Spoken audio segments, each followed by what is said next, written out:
पाकिस्तान में जिस तरह के हालात चल रहे हैं, इसमें हर इंसान जिस जिंदगी में आज से 5 साल पहले जी रहा था, आज के इस दौर में कई सालों पीछे हो चुका है। इसकी बुनियादी वजह महंगाई है, लेकिन फिर भी लोग इस दौर में गुजर बसर कर रहे हैं। स्ट्रीट क्रिमिनल्स जब भी पकड़े जाते हैं तो उनका यही रोना होता है कि कोई काम नहीं और महंगाई बहुत है। ये बात करके वो समझते हैं कि हमने अपना काम पूरा कर दिया, और हर 2 नंबर काम करने वाला महंगाई और बेरोजगारी का सहारा लेता है। लेकिन आज के इस दौर में जराइम में एक चीज बहुत ज्यादा परवान चढ़ रही है, और वो है अगवा बराए तवान, जिसमें अमीर इंसान को किडनैप करके उसके घर वालों से तवान मांगा जाता है और ना देने की सूरत में जान से मारने की धमकी दी जाती है। अगवा बराए तवान को रोकने के लिए सिंध पुलिस ने एक अलग इदारे के नाम से बनाया, जिसे एंटी वायलेंट क्राइम सेल के नाम से जाना जाता है, जिसमें इस वक्त एसएसपी के फराइज जफर सिद्दीक साहब अंजाम दे रहे हैं। हाल ही में एक शख्स को अगवा करके उसके घर वालों से 23 लाख रुपए तवान लिया गया। इसके बाद एवीसीसी ने बड़ी महारत के साथ इस गैंग को पकड़ा और उन्हें सलाखों के पीछे धकेल दिया। लेकिन अगर ऐसे वाकयात में खुद पुलिस एहलकार ही शामिल हो तो फिर आवाम क्या करे? कुछ दिन पहले ही एक वाकया सामने आया जब एक यूटी यानी अंडर ट्रेनिंग डीएसपी उमैर का डकैती के मुकदमे में नाम आया, जिस पर सिंध पुलिस ने फौरी इंक्वायरी की और डीएसपी को हिरासत में लेकर मुकदमा दर्ज किया।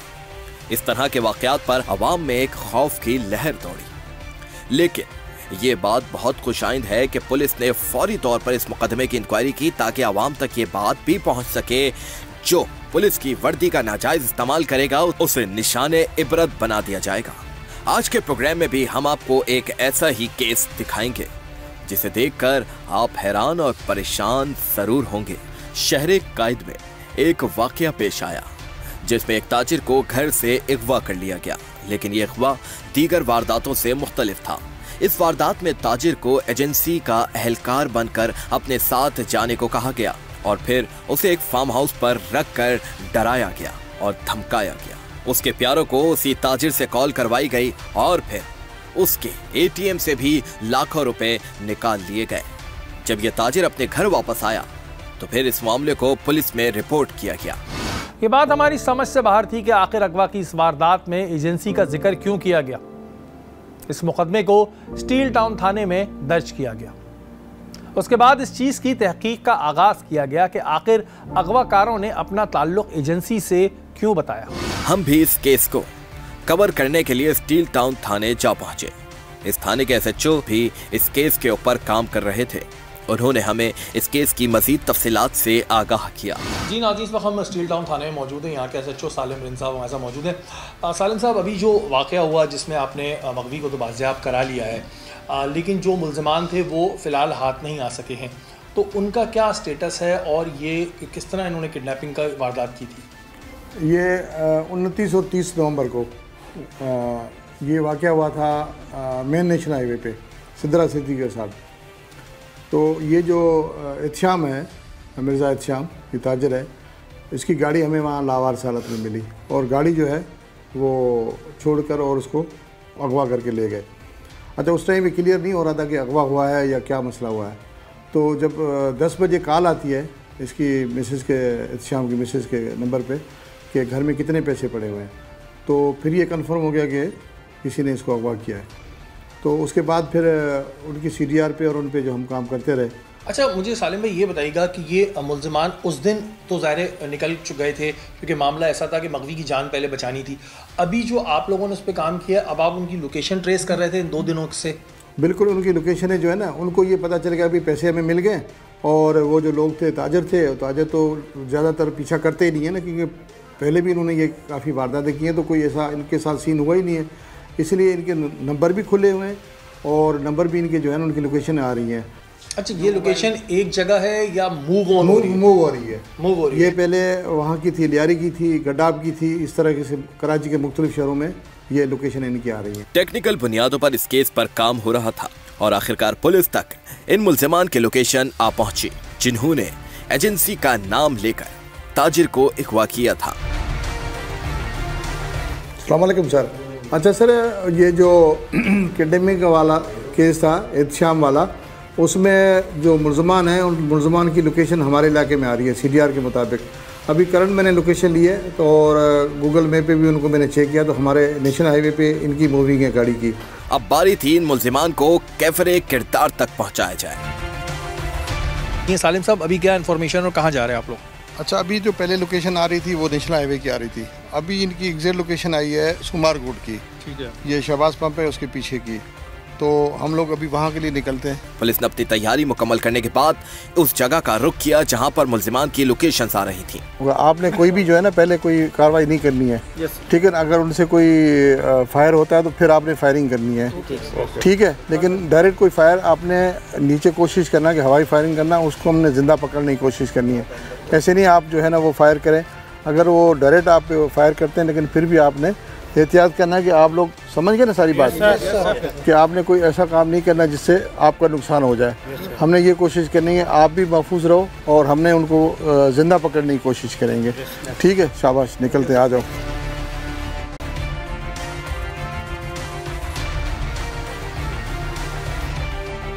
इस जगह तक पहुंचने में इसलिए मसला आ रहा था क्योंकि ये लोग एक गाड़ी में मौजूद थे और वो मुसलसल चल रही थी।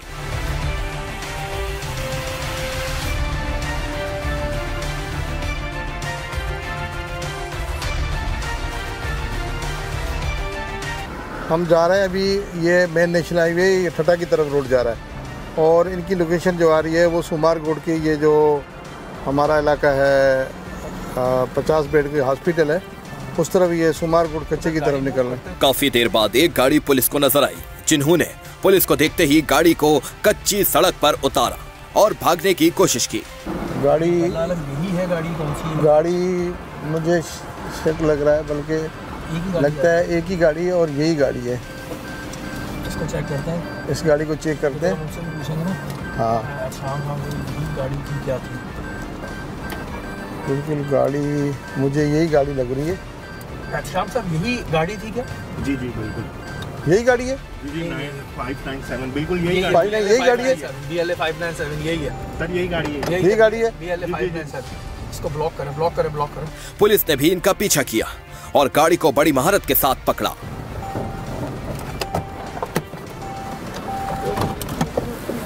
गाड़ी छोड़कर भाग जाने वाले मुलजिमान को भी पुलिस एहलकारों ने इनके पीछे जाकर पकड़ा। मारो इनको, पकड़ो पकड़ो पकड़ो, हाथ गिराओ गिराओ उसको, पकड़ो उसको, पकड़ो, तलाशी लो, हैंड्स अप, नीचे करो, पिस्टल निकालो, ये पिस्टल निकला इसे, दूसरे वाले को गिराओ इसको, बैठ जाओ, इसको भी नीचे बैठ, लाइट दो, बैठ जा, लाइट दो। ले आए, ये देखा जी, ऐसी इस वक्त गाड़ी से इनको चेस कर रहे थे और जो एहतशाम साहब इस वक्त जो बंदा था वो भी हमारे साथ था, जो ताजिर इस वक्त किडनैप हुए थे, उन्होंने भी इस वक्त गाड़ी को देखा है और आप ये देख रहे हैं कि गाड़ी यहाँ से इन 3 मुल्ज़िमान को पुलिस ने बर वक्त अपनी कार्रवाई करते हुए पकड़ा है। यहाँ से आप ये देख सकते हैं तीनों मुल्ज़िमान हाथ आ चुके हैं। बैठ जाओ, पिस्टल निकालो, पिस्टल पिस्टल कहाँ है? ये वाला पिस्टल है, इसका ये 3 पिस्टल है सर, ये भी है। मुद्दई को उनकी पहचान करवाई गई जिससे ये बात वाज़ेह हो गई कि ताजिर के इग़वा के पीछे इन्हीं लोगों का हाथ था। शाम साहब जरा इधर आइएगा, तीनों पिस्टल, 3 पिस्टल है, ये दिखा दें। ये शाम साहब देखिएगा, ये बंदे जरा देखिएगा, ये देखिए, यही है। जी जी बिल्कुल यही है, यही है। ठीक हो, बाकी इनको भी देखिएगा जरा, इनको भी देखिएगा, शनाख्त करें जरा इस तरफ से। ये पिस्टल लो। नो सर, ये है। ये वो गाड़ी है जिसमें ये लोग बंदों को किडनैप करते थे, अपने आप को बता के कि हमारा ताल्लुक़ एजेंसी से है और डिफरेंट जगहों से बताते थे। BLA 597 ये गाड़ी है। इस गाड़ी की लोकेशन काफ़ी देर से पुलिस ले रही थी। पुलिस ने इस वक्त तीनों मुल्ज़िमान को जो है अपनी गिरफ्त में लिया है और गिरफ्त में लेने के बाद ज़ाहिर थाने जाके इंक्वायरी होगी। शाम साहब ने शनाख्त भी किया है, ये वो गाड़ी थी। शाम साहब, इस गाड़ी में आपको लेकर गए थे उस वक्त? बिल्कुल, मुझे इसी गाड़ी में लेके गए थे और सेंटर में इन्होंने मुझे आंखों की पट्टियाँ बांधी। BLA 597 और इस गाड़ी के अंदर जो है वो किडनैप किया गया था। सालिम साहब, अभी तो ज़ाहिर इनको थाने लेके जाएंगे, फिर बाकी की सूरत हाल आएगी। अभी इनके पास 3 मुल्ज़िमान के पास असला बरामद हुआ है, 3 पिस्टल बरामद हुए और इनसे 3 छोटे मोबाइल हैं और 2 बड़े मोबाइल फ़ोन बरामद हुए हैं। जो लोकेशन आ रही थी वो कंफर्म बिल्कुल वही लोकेशन आए, हमने पीछे जी बिल्कुल, जैसे हम नीचे आए तो गाड़ी से उतर के ये भागे हैं और इनको हमने माशाल्लाह कामयाबी से तीनों को गिरफ्तार कर लिया।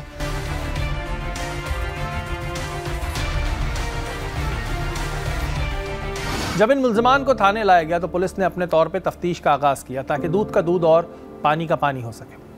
जब अगले रोज़ इनसे बात की और उन्होंने जो इंकिशाफ किए उसे सुनकर हम हैरान रह गए। पकड़े गए मुल्जिमान में से 2 का ताल्लुक पुलिस से था और इनमें से एक शख्स टच का काम करता था, जिसकी इत्तला पर ये लोगों को अगवा करते थे। जी नाज़रीन, गुज़िश्ता कुछ दिन पहले स्टील टाउन के इलाके में एक अगवा बराए तावान की वारदात हुई थी, जिसमें जो लोग थे वो अपने आप को एक एजेंसी से अपना ताल्लुक़ बताते हैं, पाकिस्तान की एक एजेंसी से, और उसके बाद लोगों को लूटा करते थे। यहाँ के SHO सालिम रिंद और इनकी टीम ने कार्रवाई करते हुए इन मुल्ज़िमान को अपनी गिरफ्त में लिया। सालिम रिंद साहब, अब तक जो आपने इनकी इन्वेस्टिगेशन की है, इससे क्या आपको मालूमात मिली है? कौन है ये लोग? इसमें एक जो है रफ़ीक जो है वो पुलिस कांस्टेबल है और उसकी पोस्टिंग जो है गार्डन हेडक्वार्टर में, और दूसरा जो है PC यूनुस जो है इसकी पोस्टिंग है PS कलाकोट में है। कि दोनों एक से आर्मी से रिटायर हैं। आर्मी के रिटायर के बाद उन्होंने पुलिस ज्वाइन किया और पुलिस में भी इनको 10-10 साल हो गए नौकरी करते हुए।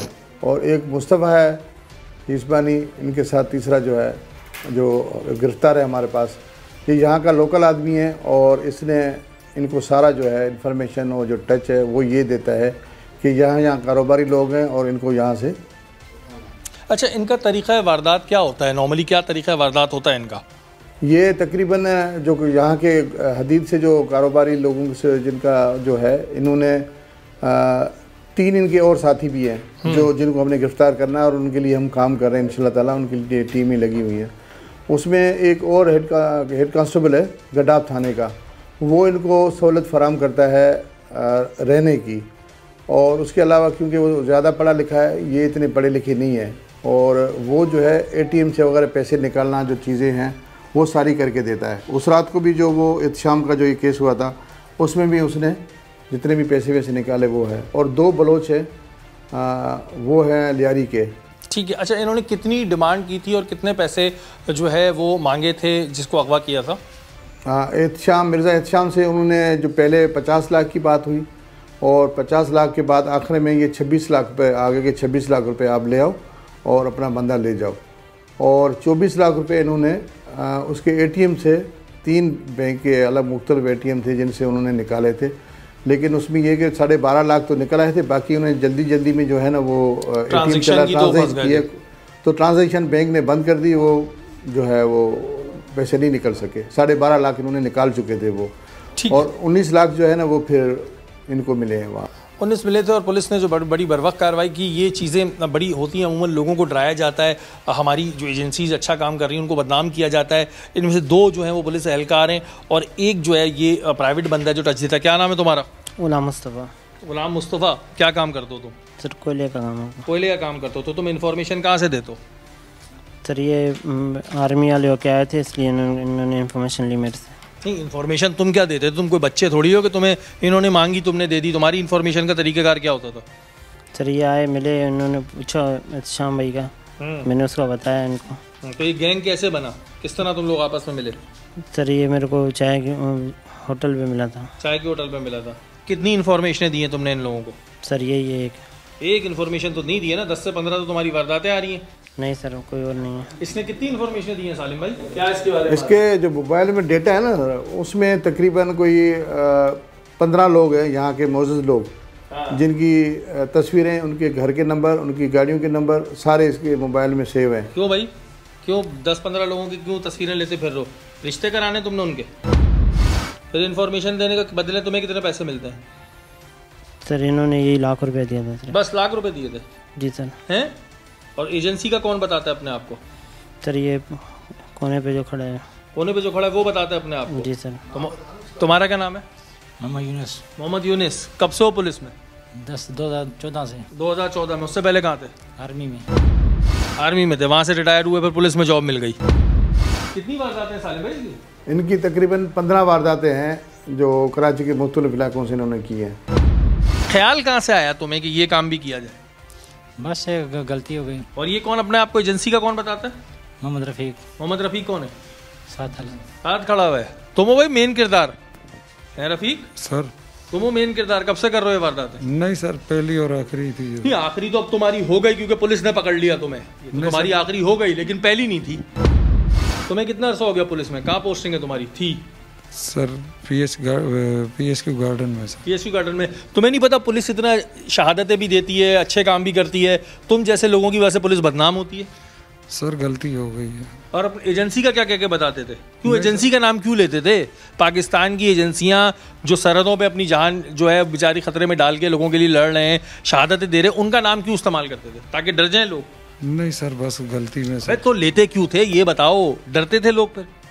नहीं सर, डरना क्या है सर, जो क्लियर है वो क्लियर लो। नहीं, जैसे तुम लोगों को उठाते हो तो उनको बोलते क्या थे, उठाया क्यों है? सर उसको यही कहा कि आप चोरी का माल खरीदते हो, फिर उसमें मिक्स करके आगे बेचते हो इंडस्ट्री को।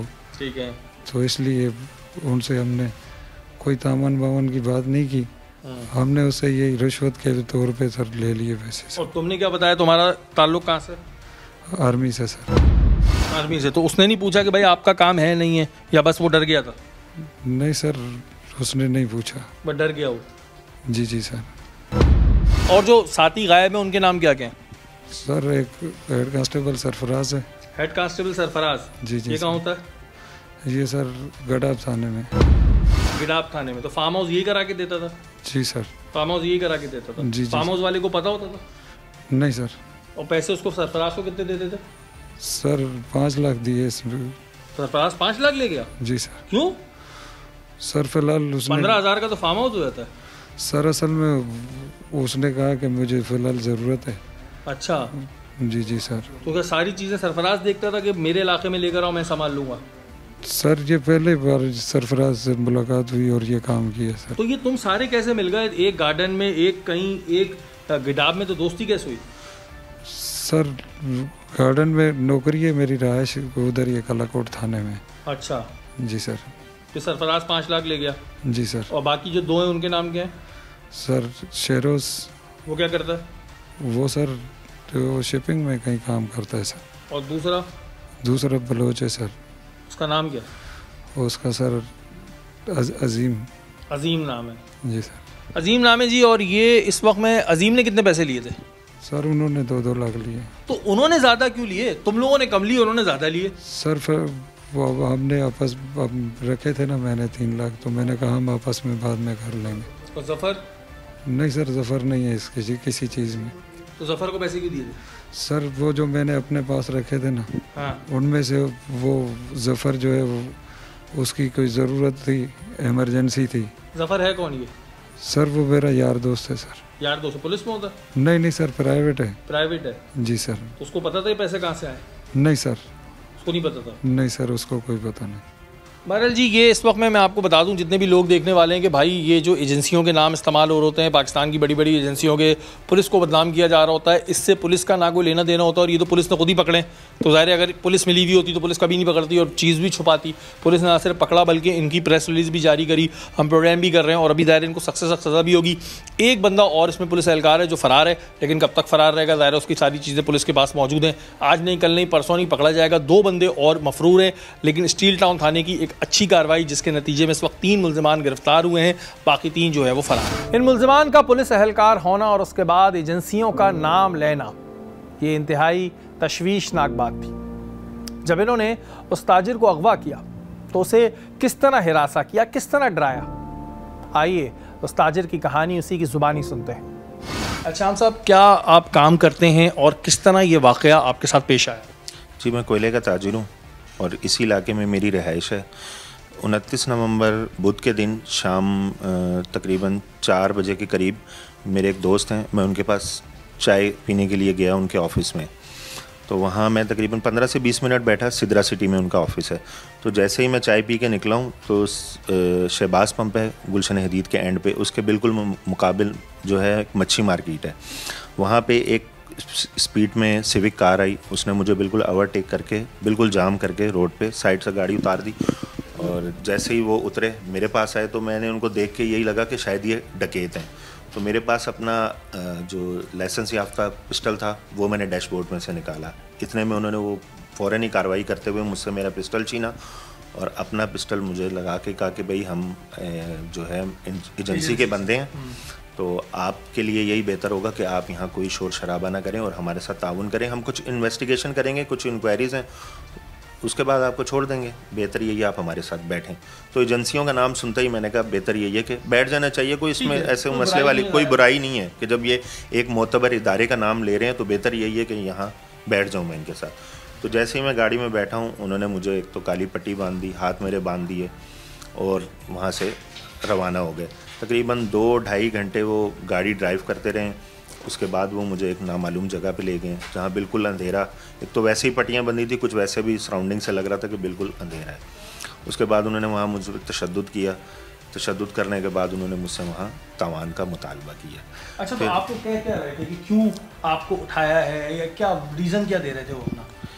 रीज़न कोई उनका कोई सॉलिड रीज़न नहीं था, बस इधर उधर की बातें ब्लेम लगा रहे थे, जी आप ये करते हो, आप ये करते हो, आप यूँ करते हो। मैंने कहा यार इन कामों से मेरा कोई वास्ता है ही नहीं। या प्रूफ दें अगर हाँ, अगर आप एजेंसीज़ के हैं तो आप मुझे प्रूफ दें, आपके पास कोई प्रूफ है, कोई एलिगेशन है मेरे ख़िलाफ़ कोई, हाँ वो भी आपको देंगे। अभी हम आपको इस्लामाबाद एक सेल है, मतलब बहुत एक लंबी तवील एक गुफ्तगू थी उनकी, हम आपको इस्लामाबाद सेल में ले जाएंगे, हमारी फ़लानों से बात हो गई है, मतलब बहुत ही ऐसे एक खौफ तारी कराने के लिए। और ऐसे इदारों का, मोतबर इदारों का नाम ले रहे थे कि मुझे एक हैरानगी भी हो रही थी और परेशानी भी हो रही थी कि भाई ये बातें तो इतने बड़े इदारों की कर रहे हैं और लेकिन काम डकैतों वाले कर रहे हैं। बिल्कुल उनका जो बिहेवियर है वो प्रॉपर जो क्रिमिनल वाला है वो है मेरे साथ। तो फिर मैंने मैंने कहा यार आप, मुझे पता है ये सारा मामला किस लिए कर रहे हैं, मैं कारोबारी बंदा हूँ, लिहाजा आपकी जो डिमांड है आप वो मुझसे करें, टू द पॉइंट आएँ और इस चैप्टर को जो है ना क्लोज़ करें। तो उन्होंने तकरीबन 12.5 लाख रुपये मेरे अकाउंट से निकलवाया कैश। और जो घर से आपसे पैसे मंगाए थे उसका उन्होंने किस तरह राब्ता करवाया? वो 10:03 में साथ साथ वो ये काम भी करवा रहे थे कि जी 1 करोड़ रुपये आप तावान आप अपने घर से अरेंज करें। मैंने कहा इतना अमाउंट और रात में मैं कैसे अरेंज करवाऊँ, ये आपका मसला है, आप अपने रिश्तेदारों से पकड़ें, जिससे ले सकते हैं आप, जो आपके रिसोर्सेज हैं आप करें। तो इन्होंने सबसे पहले मेरी वाइफ को कॉल करवाई, उनको मैंने कहा कि जो पेमेंट मेरे लॉकअप में पड़ी है वो निकालें, वो काउंट करें कितनी है।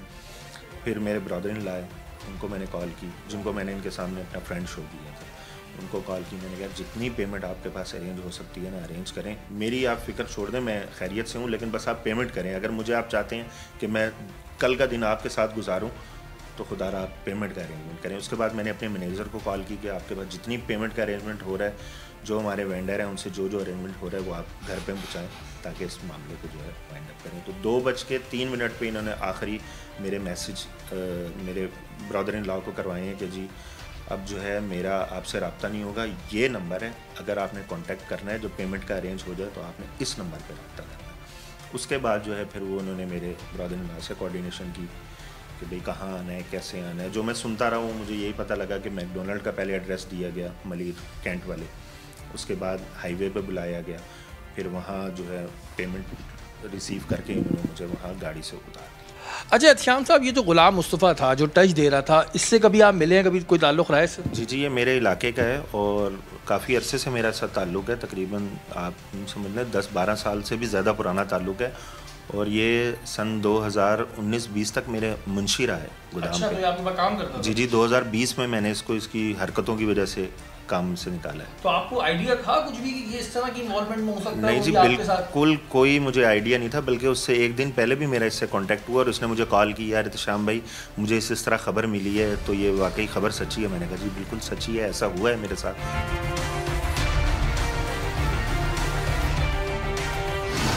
जी नाज़रीन, इस वक्त हमारे साथ एसएसपी मलीर तारिक इलाही मस्तोई साहब मौजूद हैं। अभी आपने कार्रवाई भी देखी जो इनके ज़िले में हुई और बड़ी ज़बरदस्त कार्रवाई थी। अस्सलाम वालेकुम तारिक भाई। जी वालेकुम। तारिक भाई, सबसे पहले ये बताइएगा कि अभी मलीर डिस्ट्रिक्ट को चार्ज संभाले हुए कितना टाइम हुआ है आपको? जी ऑलमोस्ट मुझे तकरीबन कुछ 3 माह हो चुके हैं इस वक्त मलीर डिस्ट्रिक्ट में आए हुए। अच्छा, इन 3 मंथ्स में क्या क्या मेन फोकस थे, किन किन चीज़ों पे आपका ज़्यादा फोकस था? क्योंकि ज़ाहिर है मलीर एक ऐसा बड़ा डिस्ट्रिक्ट भी है और यहाँ पर कुछ ऐसे थाने भी हैं जो माजी में जहाँ पर बहुत सारे इस तरह के काम होते रहे। तो जब आपने चार्ज संभाला तो आपका पहला फोकस किन चीज़ों पर था? जैसे कि जी आप बेहतर जानते हैं कि जब हम इस नए सेटअप में आए और ये निगरान सेटअप शुरू हुआ तो और IG साहब की तरफ से कुछ पॉलिसी गाइडलाइंस और जो नई गवर्नमेंट थी उसकी तरफ से हमें एक बड़ी क्लियर कट डायरेक्शंस मिली कि जो माजी की जो कबाहतें और जो बुरी चीज़ें यहाँ पे थी उस चीज़ से हमने हट के एक डिफरेंट पॉलिसी के तहत चलना है और पुलिस के सिस्टम को कुछ स्ट्रीमलाइन करना है और पुलिस के अंदर जो काली भेड़ें हैं, पुलिस में जो करप्शन और इस तरह की चीज़ें हैं उसको हमने कट डाउन करना है और उसके ख़िलाफ़ अल्हम्दुलिल्लाह हमने एक क्रैकडाउन स्टार्ट किया, इंक्लूडिंग मलीर। जैसे आप कह रहे हैं तो मलीर कराची में एक बहुत ही अहमियत का हामिल डिस्ट्रिक्ट है और हमारे यहाँ चंद एक बड़ी मेजर जो है ना वो प्रॉब्लम्स यहाँ पे मौजूद हैं। जैसे कि यहाँ पे मलीर में रेती बजरी के हवाले से जो है ना बहुत एक अहम मामला होता है और उसकी चोरी में बहुत सारा ऑर्गेनाइज तरीके से उसको मैनेज किया जाता है। अगेन मलीर में लैंड ग्रैबिंग के हवाले से और कब्ज़ा माफिया का एक बहुत बड़ा जो है ना यहाँ पे किरदार रहा है और जिससे आम लोगों को बड़ी तकलीफ़ रही है। अगेन इस हवाले से अगर हम देख लें तो मलीर में बहुत सारी वाइटल और इम्पॉर्टेंट इंस्टॉलेशंस भी आ जाती हैं, जिसमें हमारी स्टील मिल भी है, जिसमें K4 लाइन भी है और माजी में कुछ मिसालें ऐसी भी रहीं कि जो पुराने पाइप्स हैं K4 के और वहाँ से लोहा चोरी भी होता रहा और स्मगलिंग के ऊपर भी जो है ना ये एक रूट कंसीडर किया जाता रहा है। तो बीइंग एज SSP मलीर जो है ना मेरी पहली प्रायोरिटी ये रही कि हम कब्ज़ा माफिया के ख़िलाफ़ एक क्रैकडाउन स्टार्ट करें और फिर जो ऐसा ऑर्गेनाइज्ड क्राइम है जिसमें स्मगलिंग है, रेती बजरी है, थेफ्ट ऑफ आयरन है और बहुत सारी जो चीज़ें एक ऑर्गेनाइज्ड क्राइम में आती थी, तो ऑर्गेनाइज्ड क्राइम के ख़िलाफ़ क्रैकडाउन जो है वो हमारी पहली प्रायोरिटी रही और अल्हम्दुलिल्लाह हम काफ़ी हद तक उसमें कामयाब भी रहे। और अच्छा तारिक भाई, जैसा कि आपने जिन माफियाज का नाम लिया, ये माफियाज एक अरसे दराज से काम कर रहे हैं और बड़े माफियाज हैं। रिटेलिएशन का सामना कितना रहा, क्योंकि इसमें बहुत सारे ऐसे लोग भी इन्वॉल्व हैं जिनको एक तरीके से बड़ी पुश्तपनाही होती है, तो ज़ाहिर है जब आपने इनके खिलाफ क्रैकडाउन किया होगा तो कितना रिटेलिएशन का सामना करना पड़ा? जी बिल्कुल, डेफिनेटली आप जब कोई अच्छा काम करने के लिए जाते हैं तो आपको मुश्किलात ज़रूर पेश आती हैं और बहुत सारी रिटेलिएशन उसमें हमें भी ज़रूर फेस हुई। बहुत सारी जगहों पे हमारा कब्ज़ा माफिया के साथ मतभेड़ भी हुई, जिसमें हमने डिफरेंट FIRs भी रजिस्टर्स की ड्यूरिंग दिस। पुलिस के ऊपर जो है ना फायरिंग के इंसिडेंट भी रिपोर्ट हुए। ज़रूर प्रॉब्लम्स रहीं, बट जैसे कहते हैं कि where there is a will there is a way. नीयत आपकी होनी चाहिए और आप चीज़ों को ठीक करना चाहते हैं तो चीज़ें बेहतरी की तरफ ज़रूर जाती हैं। अच्छा, ये केस जो अभी हुआ, अमूमन लोग इस तरह की जो शॉर्ट टर्म किडनैपिंग्स हैं कराची शहर में होती रहती हैं, लोग पुलिस को रिपोर्ट भी नहीं करते, लेकिन जब उन ताजरों ने आपको रिपोर्ट की तो ना सिर्फ आप लोगों ने फौरी डिटेक्ट किया बल्कि जो उसमें काली भेड़ें पुलिस में मौजूद थीं उन्हें भी फौरी तौर पर अपनी गिरफ्त में लिया।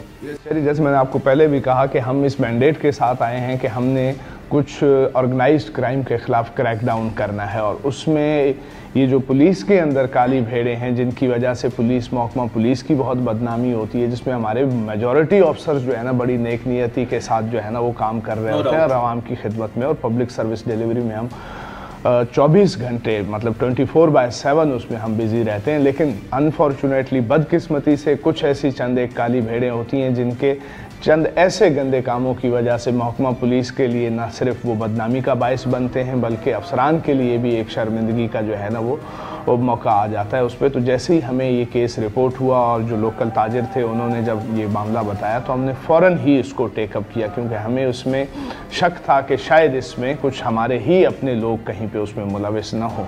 और बाकी जब हमने उसको कुरेदा, उसकी तफ्तीश की, ताजिर को रिकवर करवाया और सारी चीज़ें जब सामने आई तो बदकिस्मती से मैं यही कहूँगा कि उसमें हमारे अपने पुलिस अफसरान ही जो है ना उसमें मुलविस। लेकिन तारिक भाई, ये भी एक बड़ी अच्छी हम कहेंगे पॉजिटिव साइन है कि चलें ठीक है जी, हर डिपार्टमेंट में अच्छे बुरे लोग होते हैं, लेकिन पुलिस ने इस चीज़ को छुपाया नहीं, इस चीज़ के ऊपर कोई कपड़ा नहीं डाला, बल्कि उन्हें, जो हमारी ताजिर से बात हुई है उसने बताया कि उन्हें पहले पकड़ने के लिए पुलिस ज़्यादा एक्टिव हो गई।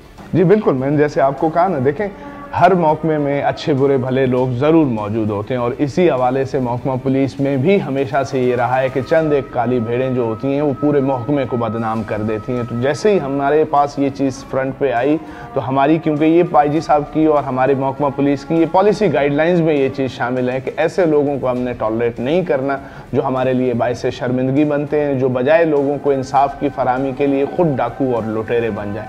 तो ऐसे पुलिस अफसरान के लिए अल्हम्दुलिल्लाह इस मौजूदा दौर में कोई जगह नहीं है। तारिक भाई, अगर पब्लिक आपसे कोई कंप्लेन करना चाह रही हो तो आपने अपना कंप्लेंट सेल कुछ बनाया हुआ है? जी बिल्कुल, ऑलरेडी हमारा कंप्लेंट सेल जो है ना 2 लेवल पे काम कर रहा है। एक हमारा जो है ना डिवीजन अपना DIG ऑफिस के थ्रू हम कंप्लेंट सेल ले रहे होते हैं और सेकेंडली हमारे यहाँ अपने यहाँ भी एक कंप्लेंट सेल मौजूद है। उस हवाले से हमने जिद्दत को भी इसमें जो है ना इन्वॉल्व किया है, हमने सोशल मीडिया प्लेटफॉर्म्स को भी अपने एक्टिव किया है, हमने अपने मुख्तलिफ व्हाट्सएप नंबर्स जो है ना वो भी सर्कुलेट किए हुए हैं थ्रू सोशल मीडिया और बाकी सारे प्लेटफॉर्म्स के तहत। और प्रैक्टिकली फ़िज़िकली भी यहाँ पे अगर कोई बंदा आके कंप्लेंट करना चाहता है तो वो भी फॉर्म हमारे पास अवेलेबल है। तारिक भाई, कोई मैसेज देना चाहते हैं आप ख़ास तौर पे मलीर की आवाम को? मैं मलीर की आवाम को यही मैसेज देना चाहूँगा कि पुलिस और आवाम साथ साथ हैं। जब तक पुलिस और आवाम यकजान दो कालिब नहीं होंगे तब तक हम माशरे में क्राइम को कंट्रोल नहीं कर सकते। तो आवाम की तरफ से जितना हमारे साथ तावन होगा हम उतने ही बेहतर अंदाज में जो है ना अपने डिस्ट्रिक्ट में जराइम के ख़िलाफ़ जो है ना वो जंग लड़ सकते हैं और जराइम पेशा अफराद की सरको भी कर सकते हैं। बिल्कुल जी, जितनी भी देखने वाली आवाम है उसको ये मैसेज है कि अगर आपके इलाके में कोई भी ऐसा काम हो रहा हो तो आप बिला खौफ व खतर जो है चाहे SSP कंप्लेंट ब्रांच में आके जो है इसकी कंप्लेन कर सकते हैं। और यही एक अज़म होना चाहिए कि अगर हम माशरे से बुराई का खात्मा चाहते हैं तो पुलिस और आवाम को मिलकर चलना होगा। बहुत शुक्रिया, thank you so much. Thank you. अगवा का एक अनोखा वाकया जो सुनने में ही बहुत संगीन जुर्म लगता है।